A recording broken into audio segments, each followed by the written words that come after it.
The early years of the 20th century, the romance and majesty of the silver screen, seeds of modern cinema planted right here in our own backyard. Ithaca, New York, a bustling film center where over 100 silent films were produced from 1913 to 1920. Filmmaking brothers Theodore and Leopold Wharton founded the famous Wharton Studios on the shores of Cayuga Lake after falling in love with the area's natural beauty and diverse charms. The studio, located in Renwick Park, now Stewart Park, took advantage of the beautiful waterfront locale and the area's many waterfalls, bridges, and gorges. Well before Hollywood came on the scene, Ithaca was the place where future stars began their careers at the world-renowned Wharton Studios. But then, in 1919, the film business in Ithaca hit hard times. Hollywood became the place to make movies, and the Wharton Studio, once a vibrant prize of the Finger Lakes, closed its doors forever. That was nearly 90 years ago, and in the ensuing years, the venerable studio has been damaged in a hurricane and suffered years of neglect. It is currently being used as a storage facility for the Ithaca Department of Public Works. Stewart Park, home to the studio and once a lakeside paradise, also stands ready, waiting to regain its rightful place as a city treasure. But all that is about to change. The Ithaca Motion Picture Project, an independent nonprofit organization, is seeking to restore the once important studio into a regional multimedia production and arts center, with a working soundstage and gallery dedicated to Ithaca's silent film history. IMPP is headed by Ithacans Constance Bruce and Diana Reisman. Both established media producers, the dynamic duo have a vision for the studio and how it might connect to the Finger Lakes community. I moved here and discovered very shortly thereafter that Ithaca had a silent film history. So we began a process of speaking to as many people as we can to research, then joined forces with my partner, Constance Bruce, and came up with this idea of a regional film center that will be a working soundstage that will tell the history of the Whartons' 12-year period here through exhibits of black and white photographs, and we will ostensibly be bringing filmmaking back to Ithaca.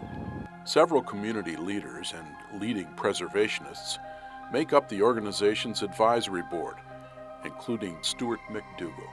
We have a wonderful opportunity here to restore this studio, and it will provide a focus of interest for film lovers, film historians, tourists, and the people of Ithaca. It's sitting there waiting to be done. Historic Ithaca, a nonprofit preservation group with successful restoration projects throughout Tompkins County, is a partner of IMPP. It would be great to restore the Wharton Brothers studio. Seeing that building brought back to life would really bring a lot of people back to the area, bring a lot of life and culture to Stewart Park. Once upon a time, that building played a major role to Ithaca's silent film history, and it's an important building. It would be really a major significance to see it rehabilitated so people could use it again. IMPP has ambitious plans for the Wharton studio restoration. Award-winning architect Todd Zwigert of the internationally acclaimed Kiss Zwigert firm is lending his extensive design expertise to this project. Many people are aware that Ithaca played some role in the early days of the silent film industry, but this building is an opportunity to really explain what went on, how significant the Wharton brothers were to that history, and to celebrate it. We are currently standing in the central space of the pavilion, which is the largest space here. The spot which was the original soundstage for the Wharton brothers, and you can see a number of unique features in the space that are original to their use and are still here.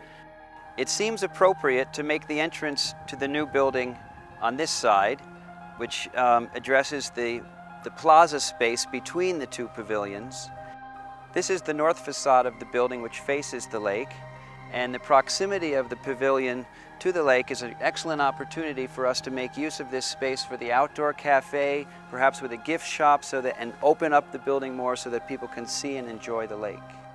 Once the renovation is complete, it will be host to a permanent exhibit of local history as well as exhibits and workshops designed to explore the rich history of filmmaking and contemporary media arts. The restored soundstage will be one of the largest in central New York, with 4,000 square feet of stage and production space, along with unparalleled access to dramatic and beautiful outdoor settings for memorable exterior shots. In terms of our vision for the project, apart from the soundstage, we plan to develop a number of programs, workshops, a lecture series, have visiting filmmakers come, have different film academics curate exhibits, really make use of the building and of the surrounding area where there are a number of academic institutions. There's a lot of historical value to it. There's a lot of history and a lot of value in terms of the community legacy and tradition that I think speaks to students. Students who care deeply about film care deeply about the history of film. And it's an opportunity for them to do their own work in the context of that deep and important tradition. That's something we can't offer them here, that they have the opportunity to access right here in Ithaca. Opportunities for filmmakers, for students, for our local and regional community, and an educational and entertainment center dedicated to film history. The Ithaca Motion Picture Project will serve many segments of our population. We have so many students who come to this community. It's practically 25% of our population. And their parents and other people come to visit Cornell and Ithaca College and TC3. And having places that reflect the history of the community and also are really about education really adds to our culture here. Besides that, having the studio here will really help with tourism as an extra place to come and stay for another day. So a large part of our economy is based both on education and on tourism. And so this is a natural fit for our community. This was the main place on the waterfront for recreation. I mean, people took the trolley out to this area. There was music nearly every night. During the summertime, it was a real hot spot, and we would like to try to recreate that, I think. So having the Wharton studio being restored in this location can really do that. It can create a great destination along the trail. Ithaca is one of really 3 important sites in New York State where there was film activity. What is now the Case Museum, where silent film became sound film, and soundtracks were developed, and of course at Eastman Kodak in Rochester. So you have 3 important sites here, all within easy drive one of another. You could do all 3 of them in a day. And the possibility of coming to this area and going from one site to another and really seeing the development of film in New York State, from silent film to sound film to what you would see at Eastman, which is even more sophisticated, is an extraordinary opportunity for film scholars and lovers of the movies. There is a dream on the shore of Cayuga Lake in Stewart Park. It is the reconstruction of a place of national historical significance. But it touches us locally with a regional center for the study, production, and exploration of film. Help celebrate the origins of the modern film industry and bring filmmaking back to Ithaca by supporting the Ithaca Motion Picture Project and its plans for restoration of the Wharton Studio building.